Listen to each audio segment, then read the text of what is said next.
weerarkii ugu dambeeyay ee ay maleeshiyaadka kooxda al-shabaab ay ka fuliyaan gudaha ismaamulka Mandera Kenya waxa uu dhacay habeenkii Talaadada halkaas oo weerar ay ku qaadeen ciidamada kaydka ee Kenya ay ku dileen hal askari halka weerarkaasi iyagana looga dilay laba kamid ah maleeshiyaadkii weerarka soo qaaday waxaana weerarkii kan ka horeeyay uu gudaha magaalada Mandera ka dhacay 12 bishii Abriil halkaas oo dablay hubeysani ay ka afduubteen laba dhakhtar oo u dhashay dalka Cuba kuwaas oo ilaa iyo hadda ay maleeshiyaadka al-shabaab madax furash ahaan ugu haystaan gudaha Soomaaliya inta badan weerarada ay maleeshiyaadka kooxda al-shabaab ay ka geystaan gobolka waqooyi bari ee dalka Kenya gaar ahaan ismaamulka Mandera waxa ay saameynta ugu badan ay ku yeelataa dadka ku nool deegaanadaasi dhibaatooyinka dadka deegaanka Mandera ka soo gaarta weerarada al-shabaab ka sokow waxa sidoo kale jira dhibaatooyin isdaba joog ah oo ay dadka deegaanka ismaamulka Mandera ay kala kulmaan ciidamada dawladda Kenya kuwaas oo howlgallo ay kaga falcelinayaan weerarada maleeshiyaadka al-shabaab ay ka sameeyaan magaalada Mandera iyo sidoo kale deegaanka ismaamulka Mandera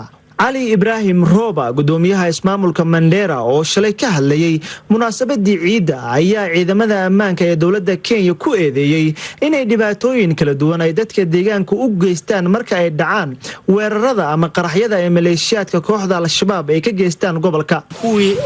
dadka amniga mas'uulka security loo xil saaray inay u soo jeesteen inay cunaqabateen ka xun tan al-shabaab ay ku hayso ummadda inay saaraan ummaddan taasoo ka mid ah meel walbo bombaana ay ka kacdo meesha village-ka ugu dhow oo meesha ku yaallo in militariga ay mar walbo ay tumaan oo si xun loo galo arrintaas oo intaas oo meel